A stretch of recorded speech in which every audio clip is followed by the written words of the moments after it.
Very good. Welcome, everyone, to this event hosted by the Center for Economic Performance to celebrate its 30th anniversary. It is part of a series that we've been holding this year.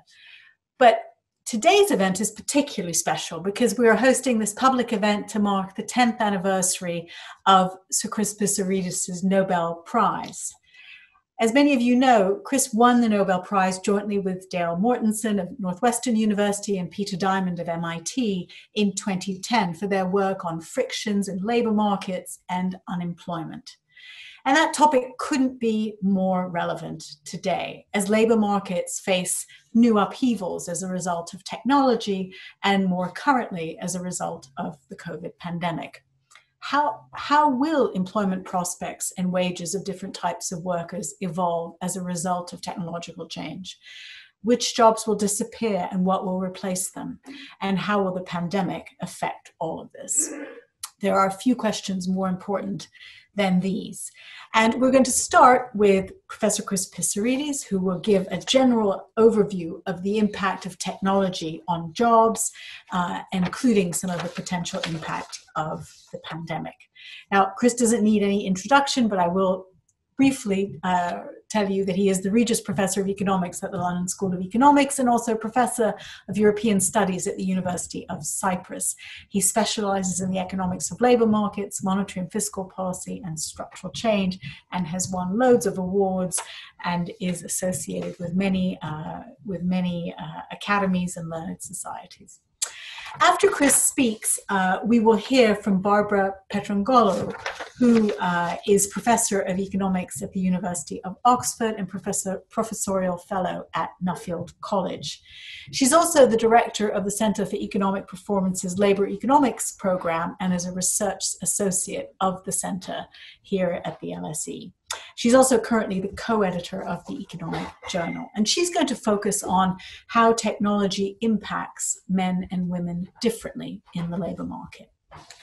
After Barbara, we're going to hear from Rachel Ngai, who received her PhD in economics from the University of Pennsylvania and has been an associate professor in the Department of Economics at LSE since 2007.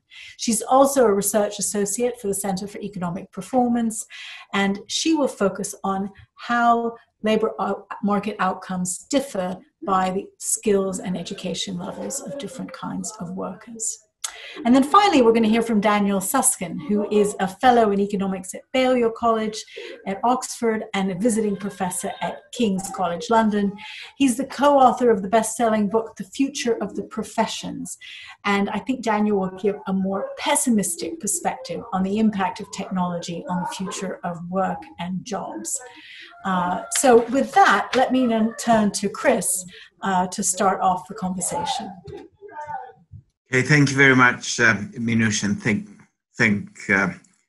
and I'm thanking everyone. Thank you everyone for participating in the panel. Those of you that did, and the many students, friends, alumni who are present. It's a pity we cannot see you, but we've seen your names, and it's very nice to feel you so close in a way.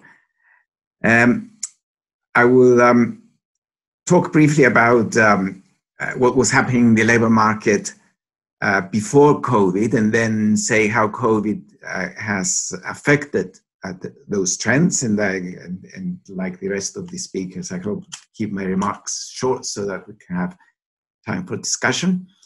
Now, if you look at the history, the economic history of nations, if you take Britain with the first industrial revolution, the way countries develop is that there are new technologies that come along. They are implemented in particular sectors of the economy. Those technologies will never affect all sectors of the economy equally. And if an economy is in equilibrium in terms of supply equals demand in every sector, then those new technologies that come on throw that equilibrium into disarray, as it were, into some disequilibrium in the economy, and something needs to adjust to bring the economy back to equating supply and demand in every sector. And usually what adjusts is the number of jobs. And the usual pattern is that when there is a technological development, take the very first stages of economic development, when the vast majority of people are employed in agriculture, there is a technological improvement in agriculture, productivity rises, there is a lot of food, more income. All the workers who are working on the land are not needed anymore. They leave the land, they go to the cities, they work in factories, and so you get an industrial revolution, which originates in agrarian and economic reform of new technology. Now, that pattern is ongoing, and when the new technology comes along, usually there are fears of those who are working in the sectors that are most affected by the new technology, that they're going to lose their jobs, machines will be doing their jobs, and so on and so forth. But if you look at the history of all nations, it's never been the case that when new technologies arrived, afterwards everyone was extremely unhappy. Some people had to make the transition to the new jobs. Obviously, in that short period of time where they're making the transition, they might be unhappy, there are uncertainties and so on. But after the event, usually everything works well. Now, what did we have before COVID? We had one of the biggest transformations that we observed in industrial economies. Some people call it the fourth industrial revolution. And it was based entirely on the digitalization of production and the automation of production, introduction of machinery, if you like, based on the computer and digital technologies that could potentially do the jobs that workers were doing. And the first mass introduction of those technologies happened with the computerization of the office in the 1980s. The introduction of software that could do calculations, the Microsoft Office, for example, which emerged as the dominant software of the time, using Excel spreadsheets instead of writing them down on matrix, which I still remember, big pieces of paper like that. And word processing and so on, which replaced the secretarial pools that we used to have at the LSE when I first started there. And those technologies replaced a lot of people. Most of the people they replaced were in the middle range of the skills distribution, like our typing pool at the LSE. Most of them had degrees, university degrees. And that's what's known as the polarization of employment, or the hollowing out of the middle. But those people now, we know what happened is that those who were better qualified with university degrees and so on moved to higher earning jobs in the distribution. Those who were not as well qualified moved down. There was downgrading.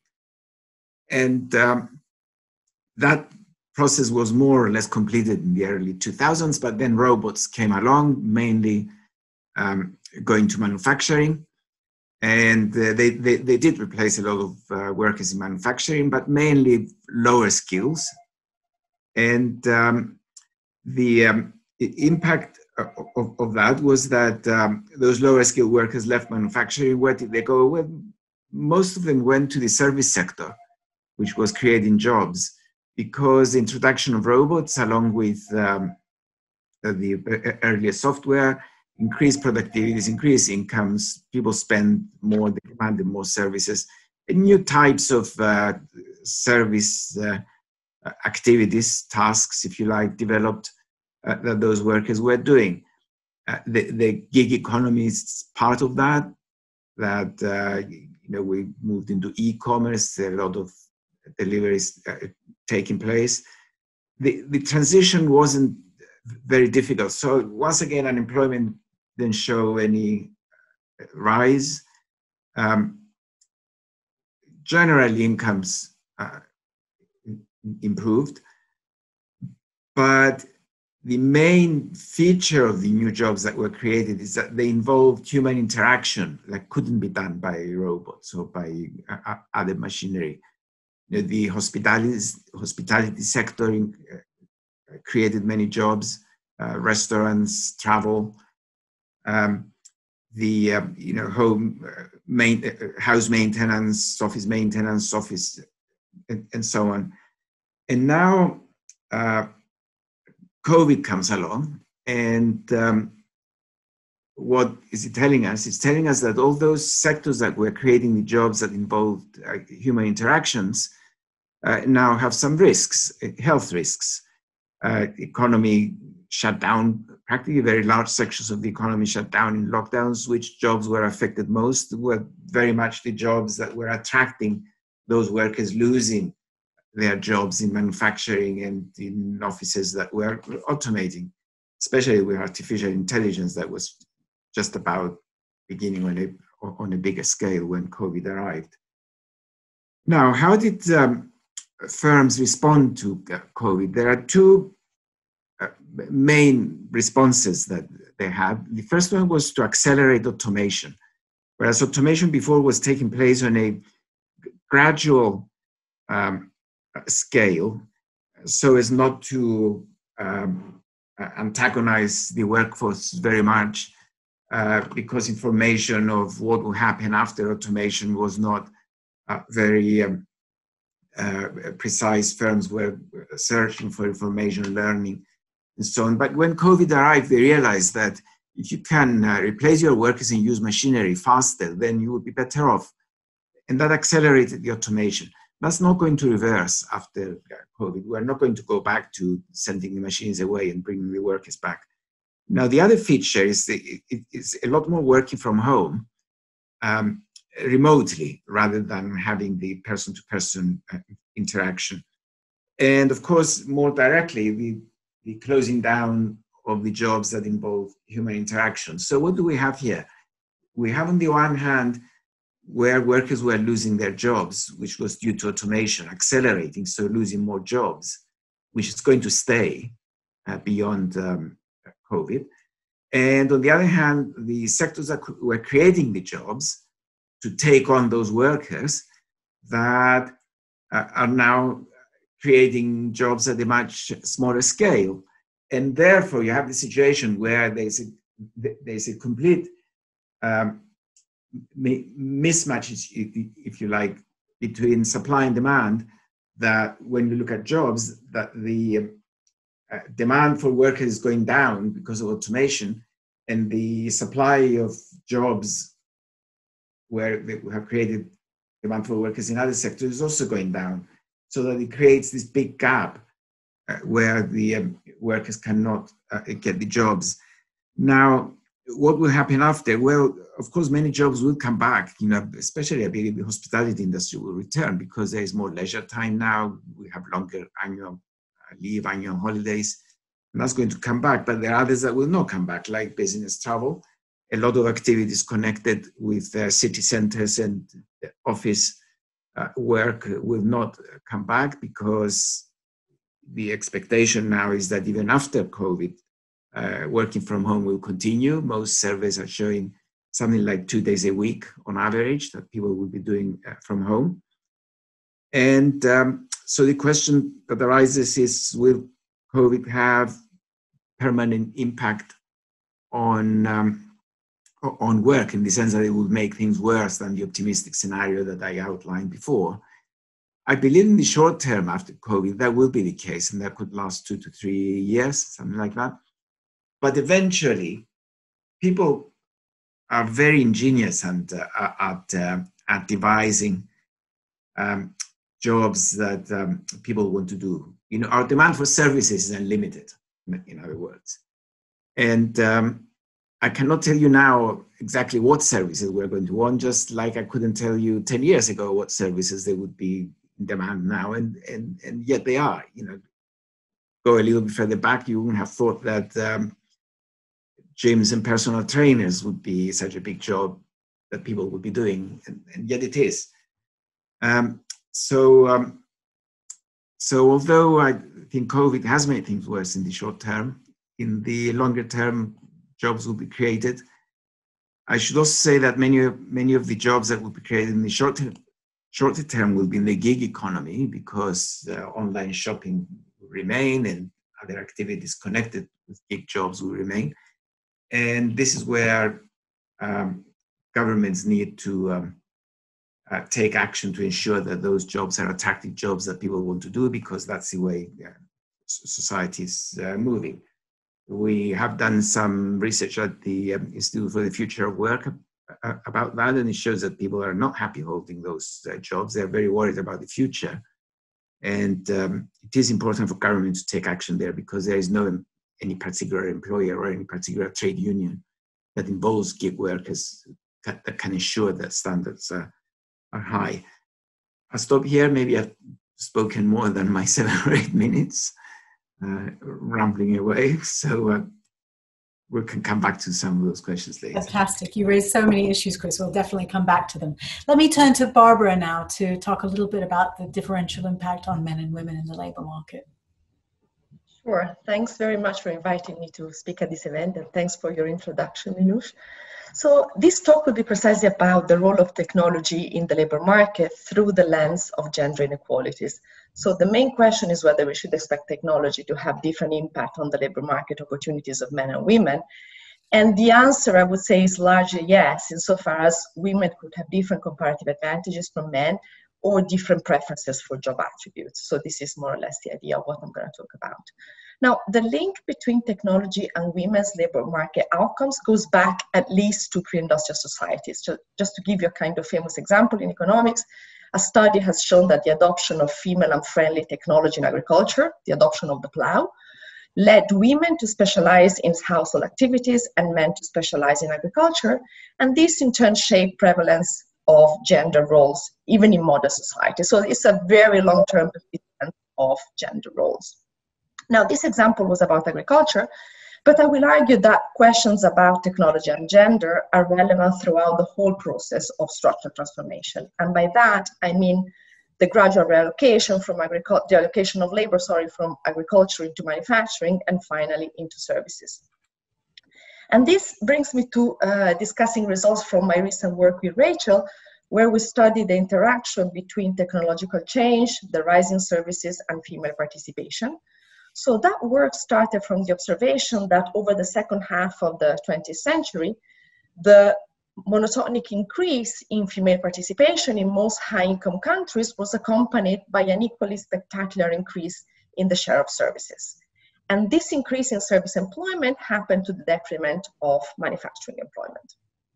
Now, technological progress was the main driver of the rise in services.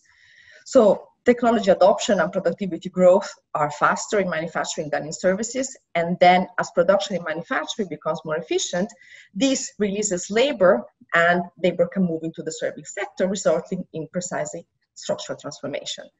The reason why this is important for gender outcomes is that the production of services is relatively less intensive in the use of physical skills than the production of manufacturing goods. And given that women are less endowed of physical skills, this may have sort of female-friendly consequences. So basically, the rise in services has created jobs for which women would have a comparative advantage.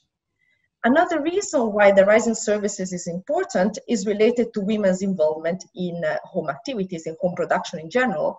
And this includes childcare, cleaning, cooking, food preparation, all activities that have close substitutes in the market service sector.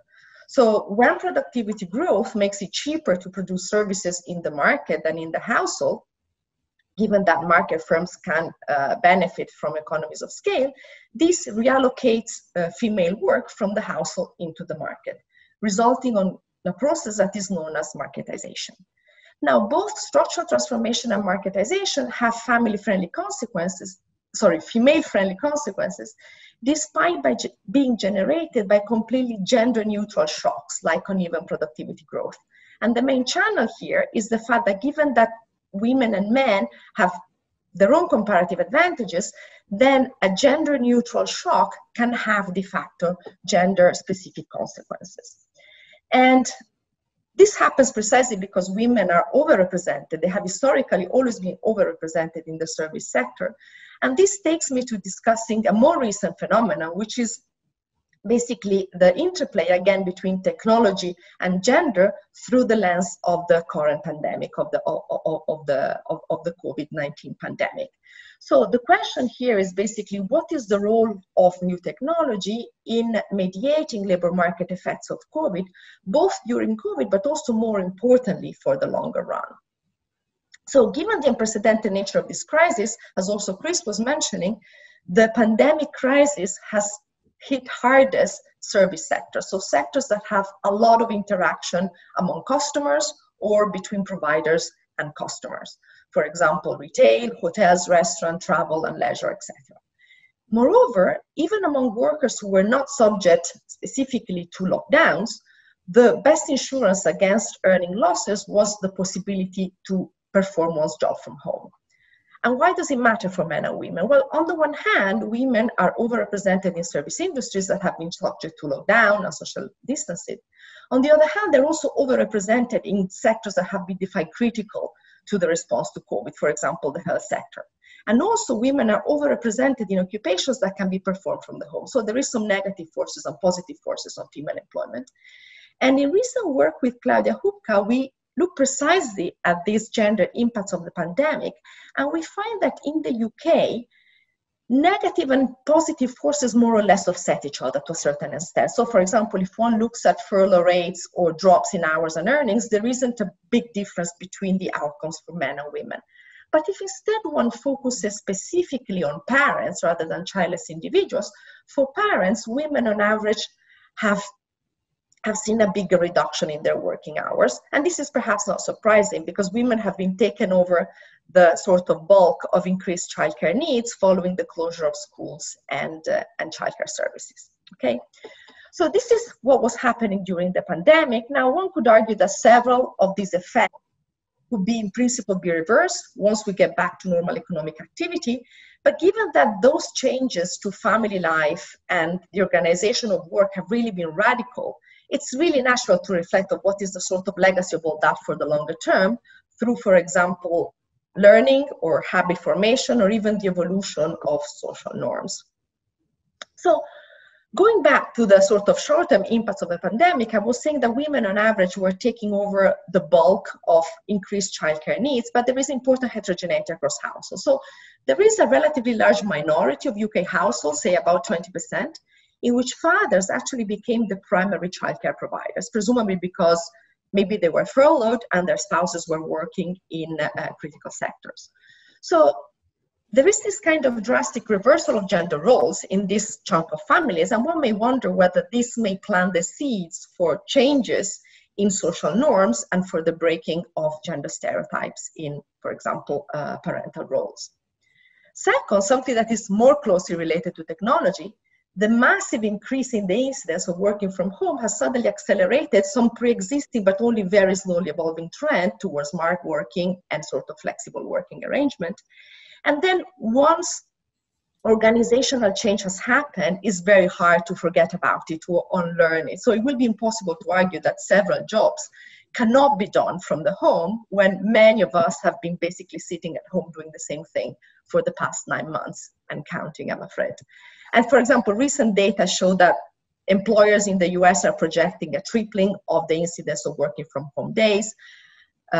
Some employers like Twitter or Google have announced that they're going to move to a sort of hybrid system with some working from home days, etc. Now, there's 2 points that are important to note here for the topic of today's talk. One is that the productivity in remote work rests crucially on digital technology. So basically, those technologies will be the key player to understand the role of, to understand the impact of all this for the future of work. Second, the demand for remote work varies a lot across gender.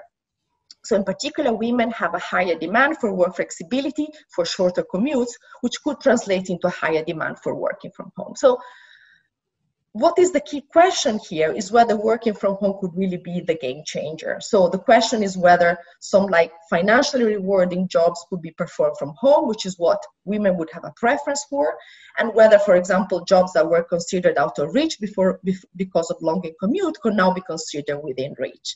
So there is ground of optimism here, but I would also like to measure one possible drawback. So really what we should be learning and researching is whether there is also some kind of value to being physically present in the workplace.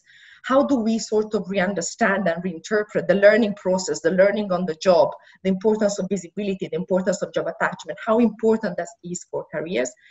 And there is some sense that perhaps this can be indeed productivity enhancing in some jobs that have a lot of repetitive tasks, for example, a call center. But what would happen in a job that has a lot of a creative component? So what happens to learning in this kind of jobs? So Thank you very much. I will stop here. Thank you so much. Much to think about, and we will come back to it. Rachel, would you like to talk a little bit about education and skills and different labor market outcomes? Thank you. Thank you very much for including me in this panel. So when we think about whether technology have different effects across worker of different education groups, we just have to look at the data, what happened for the last 40 years to the labor market outcome of people of different education level. In many countries, what we see is that there is average wage growth, but the wage growth is really concentrated on those who are more educated. If you look at the people without college degree, in some countries, not only the wage hasn't grown, some of them has actually even fallen. So, and together with that, there are also fallen market hours by this group of less educated people. So one, we think, oh, economic growth is supposed to benefit everyone, but why do we see such phenomenon? It seems to be that the growth is not inclusive at all. It really benefits just those who have a college degree, and those who do not have a college degree seems to be left behind. So this is a very important question. And for the last few decades in the labor economists, really just focus on the skill premium by looking at the relative wage. It's only recently people actually turning to look at the level.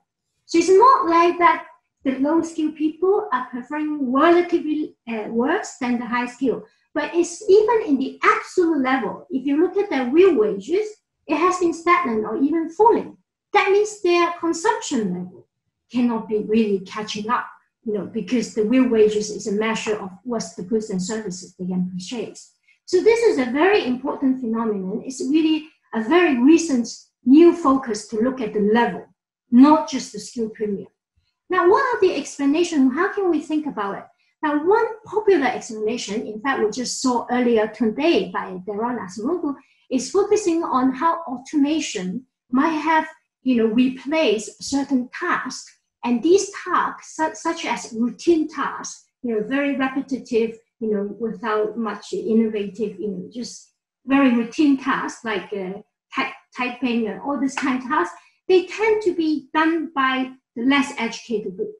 So the story there is that, because of automation, it replaced the task by this group of people, and therefore, their wage has come down. So it's like a, labor demand fall in them. So as a result, we see their wage not growing, and also we see that their market hours is also falling. Now, more recently, I have done some research with Orkun Servin at the Central Bank of Turkey. We actually observed that there's another reason for this. There's another reason why these low-skilled workers, they did not benefit in the technology. And most, sort of ironically, it's because these low-skilled workers, they very often tend to work in sectors that actually have very fast productivity growth. So Barbara also mentioned this before, and Chris mentioned this before. We see that productivity growth is very different across sectors. So like manufacturing sector have much faster productivity growth than the service sector. So if you take manufacturing and education, for example, the productivity growth in manufacturing is much higher than education or healthcare. Now, there are many reasons for that. It could be there's not enough research and development in those sectors, or it may be intrinsically, it's very hard to improve the productivity of education. The way we teach is not much different compared to 200 years ago, but the way the manufacturing sector is operating is very different than when Adam Smith is looking at the pin factory. So there's a huge difference in the productivity growth. And then what happened is, even though these less educated workers, they were working in manufacturing sector, which has very fast productivity growth, it actually turned out to harm them, because we demand not just manufacturing output, we also demand education and healthcare. So if there is a very low substitutability across this, so as we have more clothes, glass, all the electrical appliance, we also want better healthcare, better education. Then what happens? The society has to put more resources into education and healthcare, because these are the sector has very low productivity growth. So we need to put more resources into that to produce it. But unfortunately, for the less skilled people, these sectors do not have a very high demand for their labor input. What happens is these sectors, which has a lower productivity growth, tend to have higher skill intensity. They wanted to hire more high-skilled workers.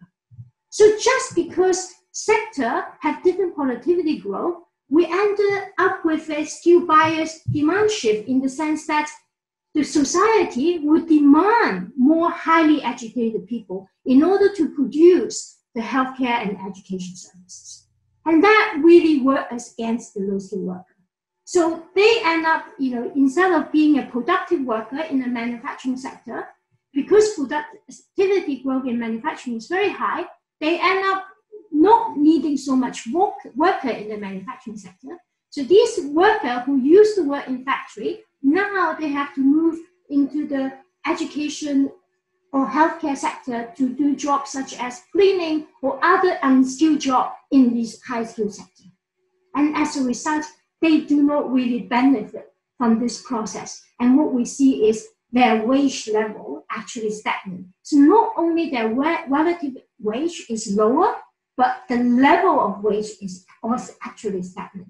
So I think this is a very, sort of very interesting observation, or also a little bit sad observation in the sense is, when I explained to my dentist, what my research is, that was how I explained to her. I said, look, if I'm not an educated person, but I still need the dental care, and I would demand your service, but I couldn't produce it. So the price of the dental service keep going up, and in the sense that my real wages essentially stagnant. So I think this is a very important question, and we have to think about how to face it. And it's so this explanation versus the previous automation explanation really come into question about policy. So with this explanation, when you think about what kind of policy, the way I think about it is that we really need some sort of push in terms of bringing more people into higher education. Because that way, you increase the supply of higher educated people to work for this high skill sector, and that can reduce the skill premium, reduce the relative wage difference. And another dimension is that just having automation, thinking about the effect of automation on the manufacturing sector is not enough. What really is driving the problem under this explanation is that we need to find a way to make healthcare sector and education sector more productive, productivity growth to be faster. Because only when these high-skilled sectors become more productive over time, the relative price of healthcare and service will stop, skyrocketing. And that is what can really help everybody in terms of their living standard. So I think I will just stop here and not take too much time and open the floor for discussion later on. Yeah. Very good. We will come back to that, I'm sure. And just to note, if members of the audience have questions, please put them in the Q&A, and also feel free to vote for questions that you would like to see answered, because that will push it up the list, and I will ask those questions more at the beginning. So let's turn to Daniel. Over to you. Thank you very much. It's such a pleasure and a real honor to be part of this panel this evening. Thank you very much for the invitation. Every day we hear stories of systems and machines that are taking on tasks and activities we thought until recently only human beings alone could ever do. Making medical diagnoses and driving cars, drafting legal contracts and composing music, designing buildings, and writing news reports. What does all of this technological change mean for the vast majority of us for whom our job is our main, if not our only, source of income? Now, I wrote a book very recently called A World Without Work, because I don't think we're taking seriously enough the threat of a world where there just simply isn't enough well-paid work for everyone to do, because of the sorts of technologies that I've just... Now, it's important to be clear that I don't think, and anybody who picks up that book expecting some account of dramatic technological big bang after which large pools of people find themselves without work. Anyone expecting that from my work is going to be bitterly disappointed. I don't think that's likely to happen. Work is going to remain for some time to come. What worries me more, and it's sort of been reflected in some of the observations so far, is that as we move through the 21st century, more and more people might find themselves unable to make the sorts of economic contributions to society that they might have hoped or indeed expected to make in the 20th century, given their level of education, given the background that they're from. So it's a less dramatic and a less cinematic account of technology on the labor market, but I don't think any less consequential. And that book, A World Without Work, is all about the challenges that I think we'll face in a world with less work, and most importantly, what we ought to do in response.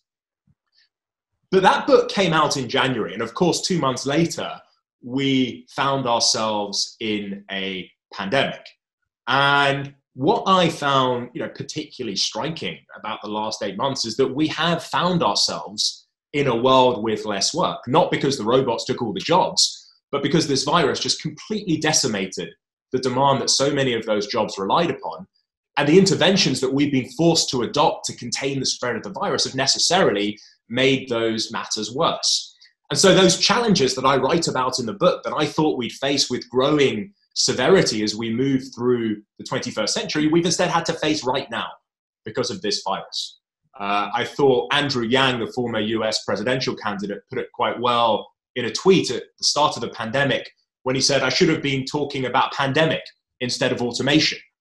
Because there is a sense in which the challenges of those who worry about automation have been talking about over the last few years are precisely the ones we've had to grapple with over the last few months. What are these? Well, I think the main economic challenge is fundamentally a distributional one.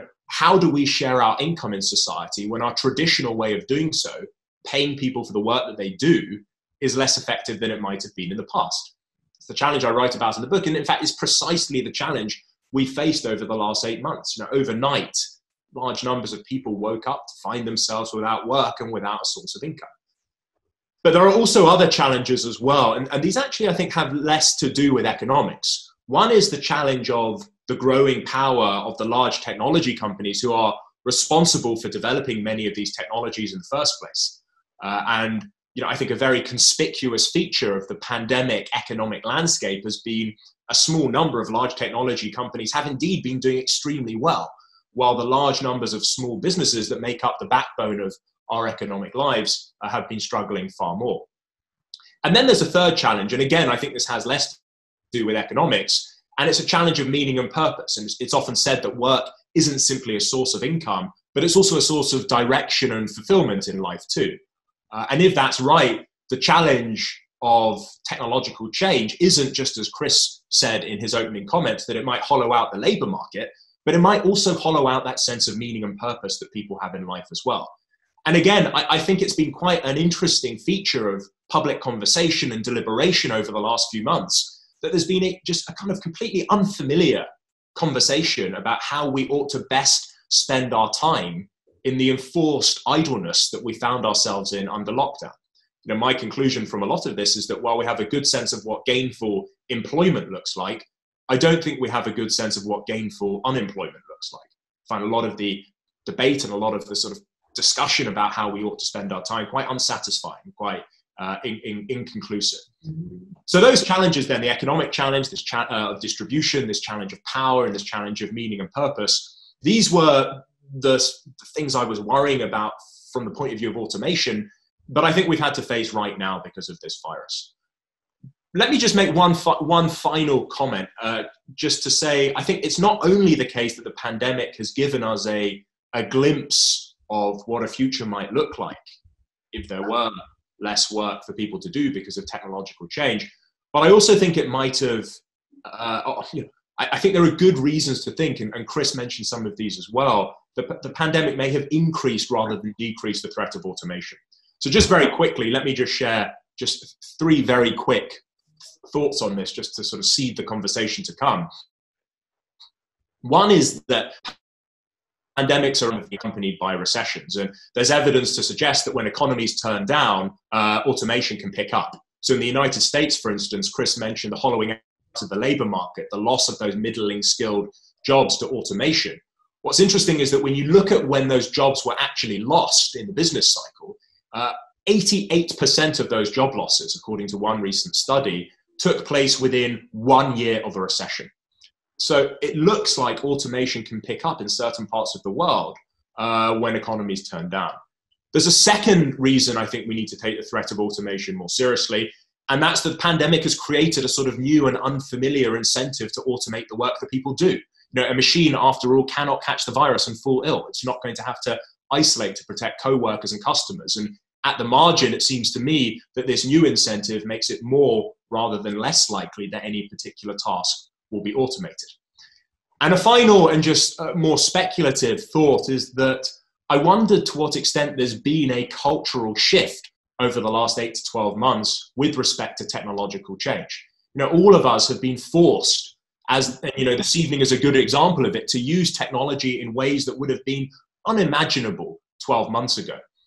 And so it seems to me that, you know, once the pandemic starts to fade, as inevitably it will, any particular act of automation in the future is going to seem far less radical to us then than it might have seemed, say, 12 months ago before this great technological experiment we've all been involved in over the last 12 months. So I will finish there. Thank you very much again for the invitation to join you, and I look forward now to a broader conversation too. So thank you very much. Thank you, Daniel. So I wanted to start by asking the panel something about the pace of automation. We tend to often think of technology as this exogenous force, but on the other hand, the pace of automation is also driven by policy, and I'm thinking in particular around tax policy. One of the stylized facts over the last 20 years is that taxes on labor have gone up enormously to cover costs of pensions and healthcare and health insurance and so on, whereas taxes on capital have fallen substantially, particularly as corporate tax rates have come down in almost every country in the world. And that has tilted the balance of technological choices against labor, and also shifted the balance of income in favor of capital relative to labor. We also have a first question on a related theme around what Piketty would say about the implications of the choices we've made about automation on labor, capital, and inequality. Could you talk a little bit, maybe I'll start with Chris and then ask the others to join in, about the pace of automation? It's not a foregone conclusion. It is a policy choice. And are we making the right ones? Well, the choice of automation is, it's a policy choice by the company, especially the timing of automation, actually. What we usually take as exogenous, or what we should take as exogenous in our economic models, is the technical capability of automation, which is, you know, there's a little bit of randomness of what research will give you. Even that, of course, is not completely exogenous, because it depends how much effort you put into research. But it's not as responsive to incentives as the timing of automation. And what we're observing now with companies is that they had a certain business plan of when to automate over what period of time. And that depended on the market they were facing, on how well they were doing before, on negotiations with their workers, how much involvement do they want to give their workers. And when COVID came, then the incentives to automate faster immediately presented themselves, because they wanted to reduce as much as possible dependence on employees coming into work, especially. And that's especially the case with companies that cannot work remotely with their workers. So since the technology was there and they were planning to adopt it, say, next year or the year after, we brought it forward. We collected more information about the market, then they said, you know, we're going to move faster. Mm-hmm. So we're going to do in months what we were planning to do in years. That's the sense in which they responded to incentives now. Your taxation example actually is very good. because something very similar happens with taxation. You might be in a situation where, again, you have a certain business plan on when to automate or when to take on more capital, less labor, and then suddenly it's budget day and the chancellor says we're going to shift taxes to labor. He's not going to say it like that, but indirectly you will see that that's what they're doing. Mm. And suddenly you go back and you say, we have to revise this plan of the timing of automation because it's going to cost us a lot more money if we stick to it than if we go for an alternative where we automate faster. That's the idea of responding to incentives to timing, and that's what we're seeing now in COVID times. Would any of the other panelists like to say anything on that topic? Maybe I'll move then to several of you mentioned flexible work and gig work and how that's evolved. And clearly some of the reason we've seen this big rise in flexible working is also to accommodate new kinds of workers, facilitating women entering the labor market part-time, facilitating older workers staying in the labor market. And yet this flexibility will also increase with the phenomenon of working from home. And I guess my question is, will working from home and the rise of flexible work increase productivity or decrease productivity?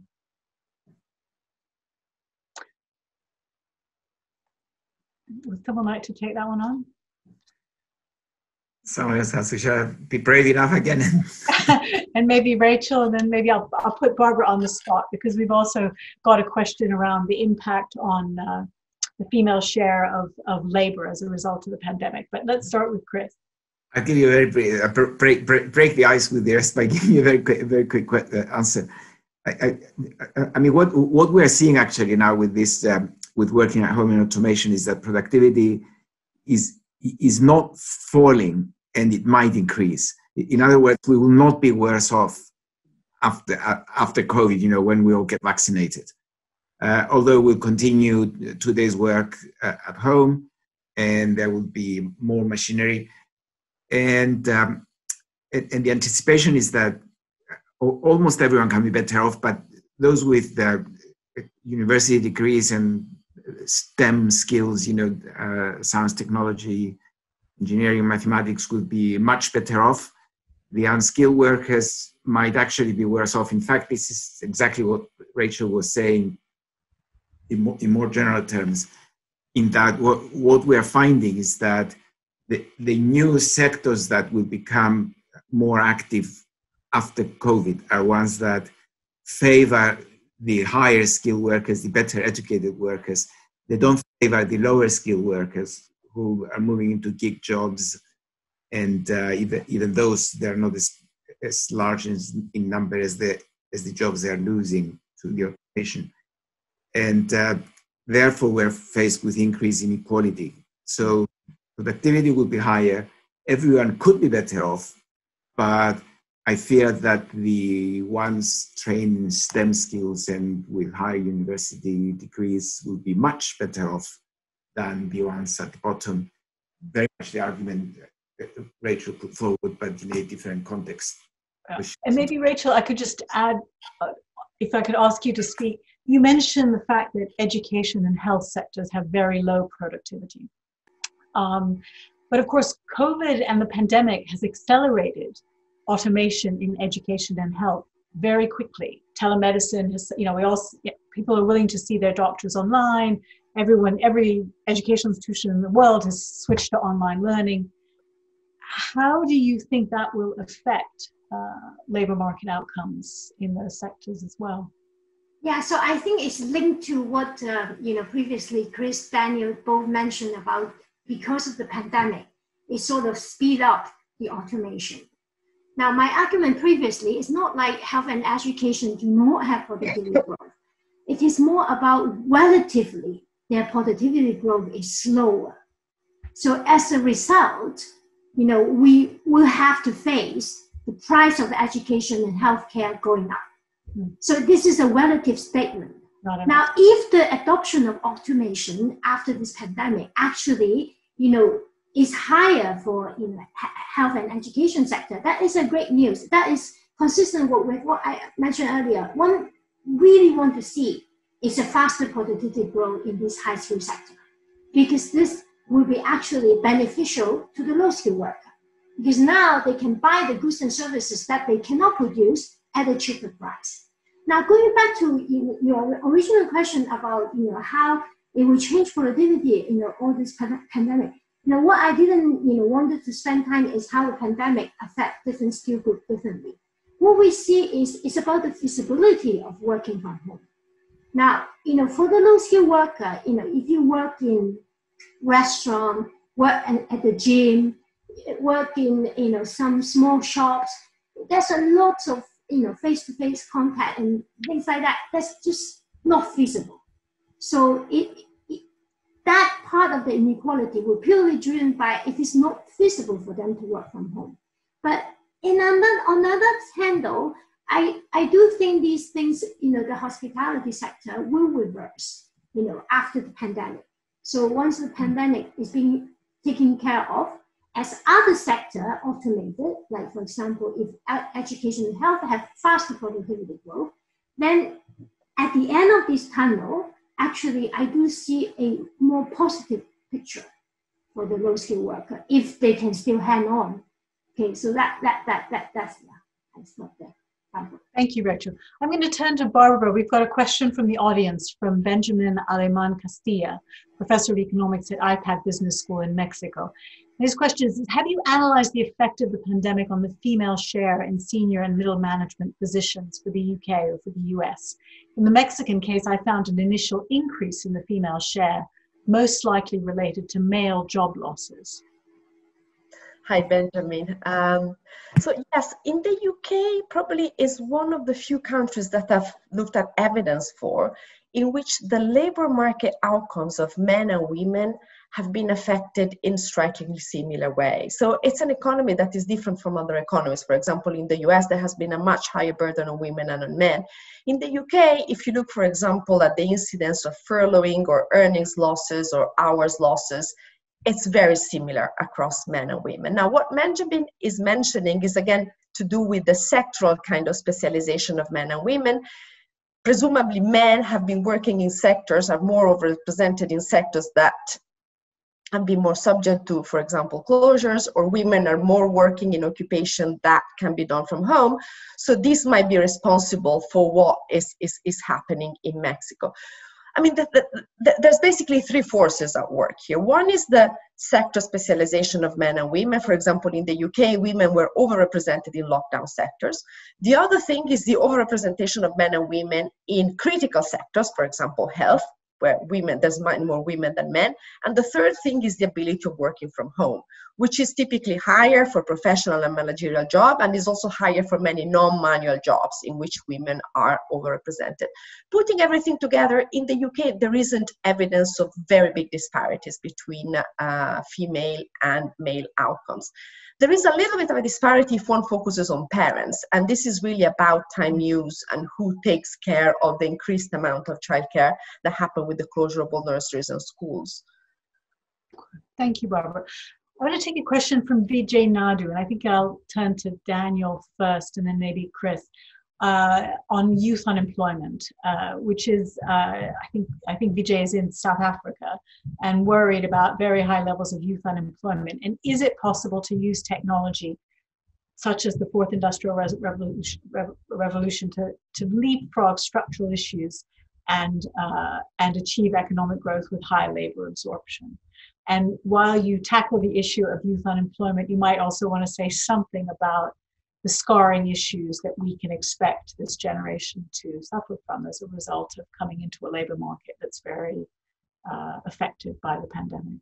Yeah, it's a really interesting question, and what I think, if I interpret this question correctly, the sort of buried within it, the proposal is that that more education of the right type can prepare young people to do the work that has to be done. Before I kind of go on, just by way of preface, I think the challenge, once we move out of the next, we're going to have a very difficult 12 to 18 months as we emerge from the pandemic. But once we do, the challenge that we'll face in the labour market, in my view, isn't one where there's not enough jobs to be done, full stop. The challenge is that there are jobs to be done, but for various reasons, people aren't able to take up those jobs. The challenge is not so much structural technological unemployment, but a frictional technological unemployment. And it's sort of fitting talking about this in the context of Chris's work this evening. Now, we've spoken quite a lot about one particular mismatch which might stop people getting the work that has to be done, and that's the skills mismatch, that people might not have the right skills for the work that has to be done.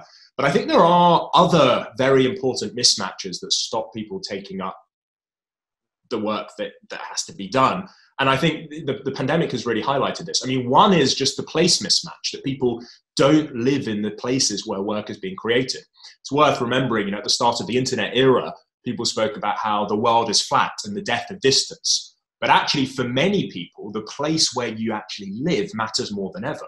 And this, I think, has been clear in the pandemic, that for certain lower paid workers, their jobs are very tightly linked to the economies in particular places thriving, whether it's a retail assistant in a shop or a barista in a coffee shop or a receptionist or a security guard in an office. We need offices, cities, high street, transport networks, and so on to thrive, these geographical places to do well, to create work for people to do.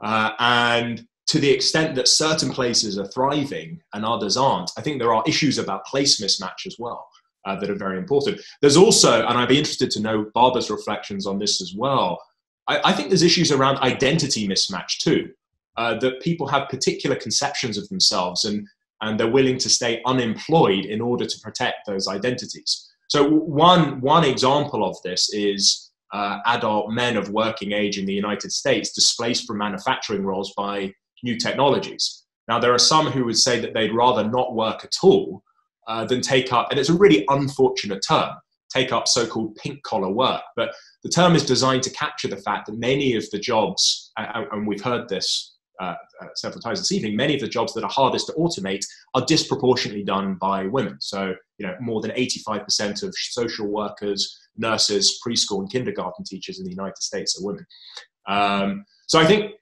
in thinking about how we get people into the jobs that have to be done, we've not just got to focus on more education, focus on what skills and capabilities are important, but these other mismatches too, mismatches of place and these sort of thornier issues of mismatches of identity and culture as well. If I could really latch on to that, I think this is a very important point. So often we talk about gender inequalities being driven by the fact that men and women do different jobs, different occupations. So the key question that everybody tries to answer is, why don't women enter male-dominated occupations, the sort of more financially rewarding occupations? And what Daniel is rightly saying, why don't we ask the question about why men don't enter female-dominated occupations, for example, in social care? And I think this is very important. And another thing that I just wanted to add about the youth labor market, where Minush's questions was going at the beginning, is that I think that probably that is one category that might be at the losing end of this working from home transformation. One reason is, well, trivially, they have smaller flats.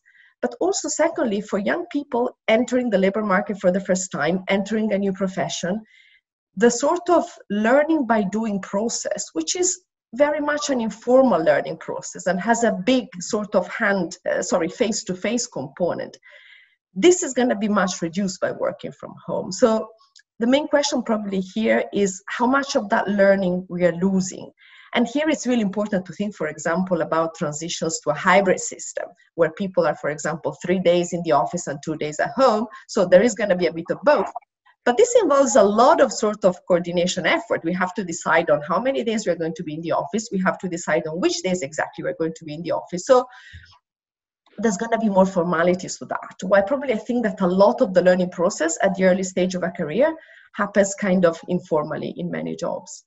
That's why I think the working from home question and the link to productivity is very unclear, because in some ways, you gain efficiencies from not having to commute, but you lose a lot of the productivity gains that come from interaction and serendipity and chance encounters with colleagues, which result in new ideas and innovation. So I think that is still a very open question. Let me ask the inevitable question about universal basic income. We have a question from Alav Jadba, who's an A-level economics student from Mikela Sixth Form, and he wants to ask, if the human labor market is further driven to substituting away from labor because of automation, do you think a society which successfully uses a universal basic income as policy is inevitable? Chris, do you want to start? I could do, because I answered that question many times, and I'm afraid it's not easy to give a very clear answer, because universal basic income is obviously a very attractive concept. You know, everyone gets a minimum level of income.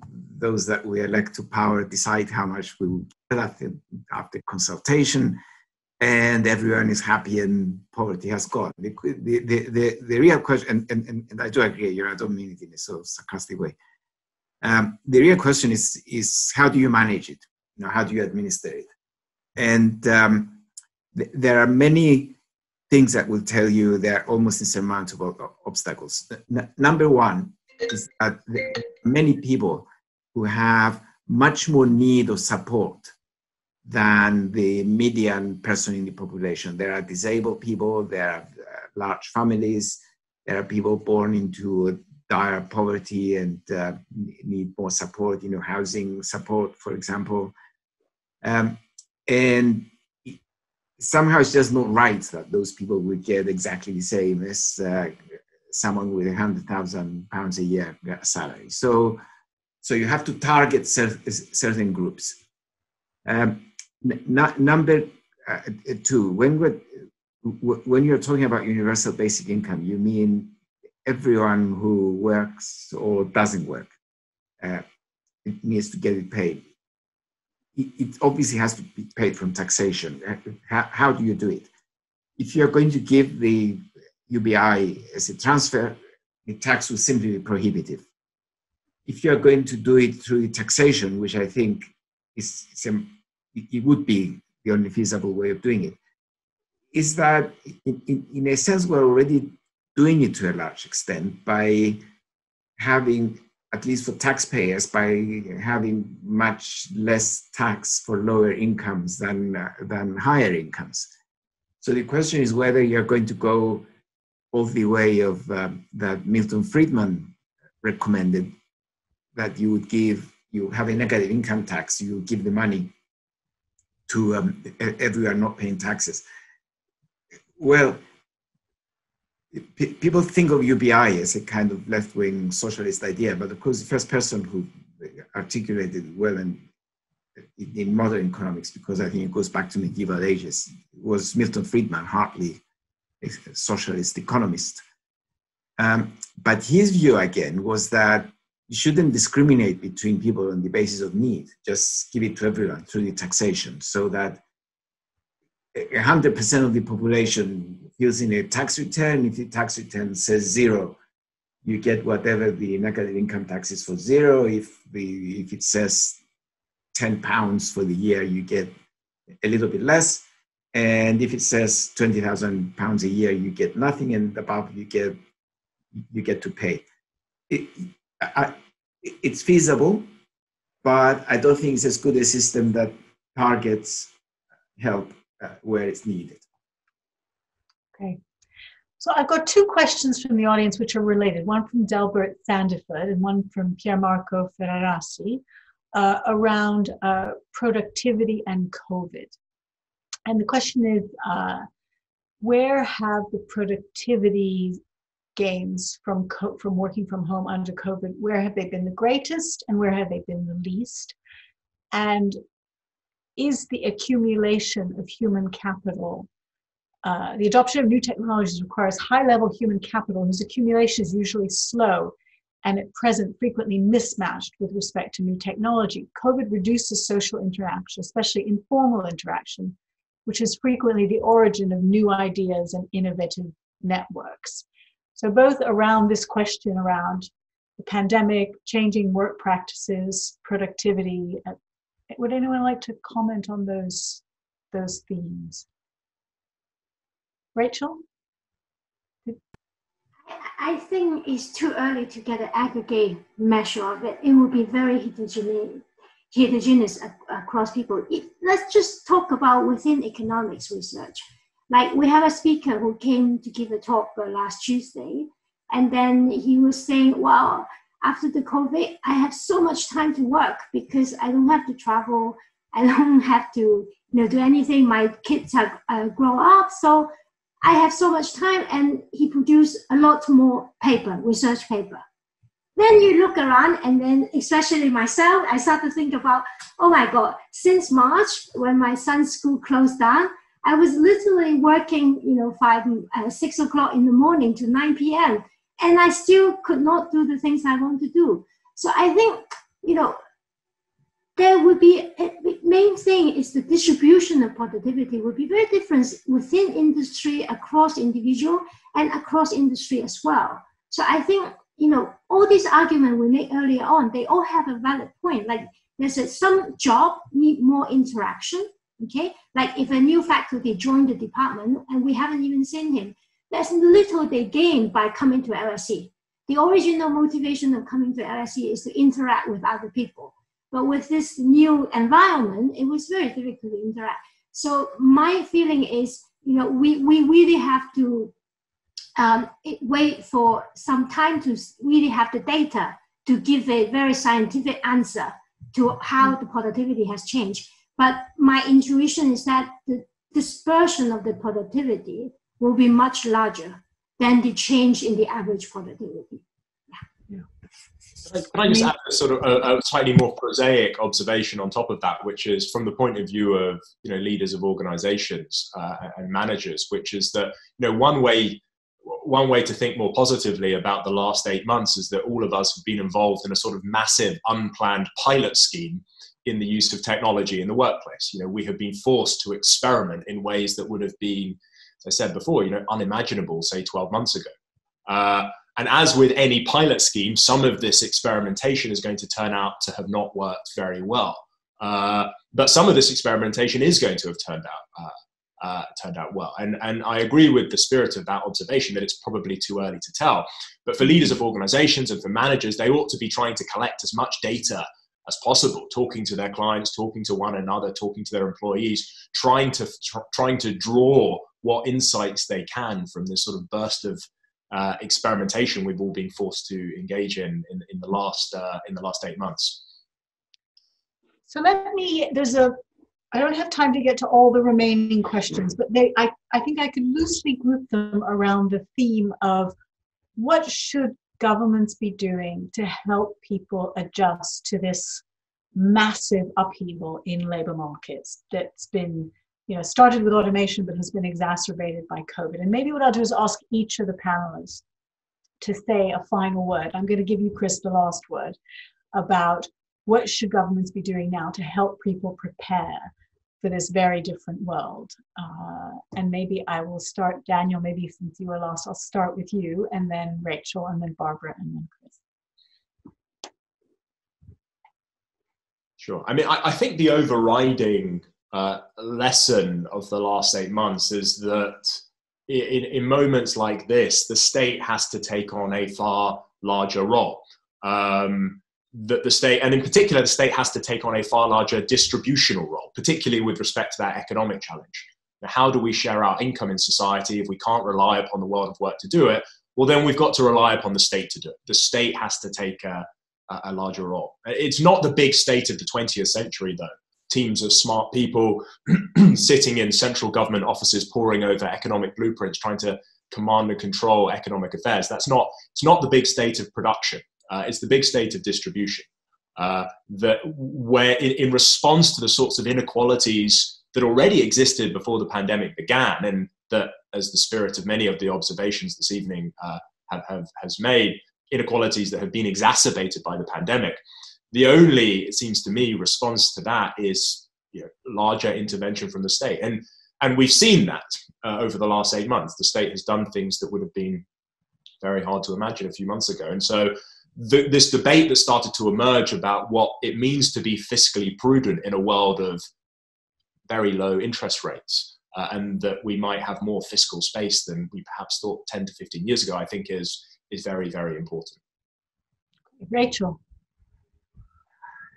Yeah, I think, you know, from my perspective, I think from a long-term perspective, also useful for other kind of shock we might see, is that I do see that the government could try to, you know, provide a way people who can retrain themselves, you know, find a way to retrain, you know, if they see their type of job is declining, or, you know, and things is not working with what they originally decided to do the job. If the government can provide a way to, you know, open up what kind of jobs are out there, what kind of skill are needed, you know, like during the furlough time when many people could not go to work, like, you know, when the restaurant was shut down, you know, they cannot do anything. They were just staying home. But if we had already a program there, you know, where they can just learn something online, you know, this human capital will always come handy and useful. So that's the way that, you know, it needs to be centralized to coordinate, because this involves huge positive externality. So private individual, they might not be paying money to invest in these new things. But if the government has a more systematic program out there, you know, when some sectors shut down, people have nothing to do, they are furloughed and they stay at home, they don't know what to do, they get depressed. If instead, if say, oh, here is a list of different programs for different jobs that is out there. You know, we have so many labor market programs, there's so many department, university talk about what are the future of work. So there can be some publicly available program to show them what this work require, what kind of skill are required, and provide some sort of training. I think that would be good. Barbara. Yes, so there has been this devastating macroeconomic impact of the COVID recession, and this is what the government is currently trying to face. And then there is a bunch of distributional aspects. So in this panel, we've been talking about the skill divide, the gender divide, but then there's also other very important divides. For example, one is the age divide. So for young people entering the labor market in these circumstances is going to be devastating for years of their career. So we know from much milder recessions that entering the labor market in a downturn has an impact on earnings and the type of jobs and the type of careers started for like at least a decade in the labor market. So this is one key disadvantaged group. And the other disadvantaged group, I mean, is clearly by socioeconomic status. So the children of disadvantaged families had a huge loss in the accumulation of human capital over the past 9 months. And for a young age, this is a very long period during which you would lose out on human capital accumulation and learning. And this, I think, is another huge area where government intervention is extremely important for catching up, where learning has been lost. Yeah, a good point. Chris, the last word. The last word, thank you very much. Well, as Daniel said, in times of crisis, government has to take a much bigger role and really act, and its bigger role will cut across all sectors of society and economy. But I'm just going to focus on the labor market. I think the labor market challenges are two. The first one is the transition of workers from the jobs they're losing to the new ones, which involves mainly training programs. Rachel has already talked about that. The other one is that governments need to do something about what we call gig jobs. And that applies very much to the youth labor market. That is the question that you've raised before. Those jobs will grow even more. Maybe their rate of growth will slow down, but they will grow. There will be positive growth. They're going to stay with us because we're moving more into e-commerce, online shopping activities that involve those people. They're completely unregulated and terrible conditions. We've done survey research at the Institute for the Future of Work, where they show that the workers who face the future with most uncertainty, the ones worried most about work, about their income, about their health, about sick leave that they don't have, are people in gig jobs. And the only one who could step in and help regulate those jobs and make them more attractive jobs is government. There is no employer, there's no trade union, there's no one who can do it otherwise. And I think that's an absolutely essential job that the government has to do. The relevant department, which keeps changing name all the time, so I don't know which one it is, but there is the department that said they're aware of the problems and they're going to do something. So it's time to put action to words and do something about it. Okay. Thank you very much. Chris. So let me just close by thanking the panel for raising so many important issues and making us think hard about them. Thank you to Chris, and congratulations again, 10 years later, on the Nobel. It's a real honor to you and to everyone at the LSE. I suspect there's another Nobel Prize to be won on the set of issues that we've been discussing this evening. I'm sure more than one. Don't look at me though, I've done my bit. Definitely. I mean, one can think of COVID as a great big friction in the labor market, which is radically changing outcomes for all workers across all sorts of differences. And understanding that phenomenon and helping to figure out how to ensure that we get a better outcome for everyone as a result is one of the biggest economic challenges of our time. So thank you to everyone, thank you to the audience, and thank you for your excellent questions. And I hope you all have a restful holiday, and may 2021 be better than 2020 for all of us. Good night, everyone. Thanks very much. Thank you very much. Happy New Year to everyone. Thank you very much. Thank you.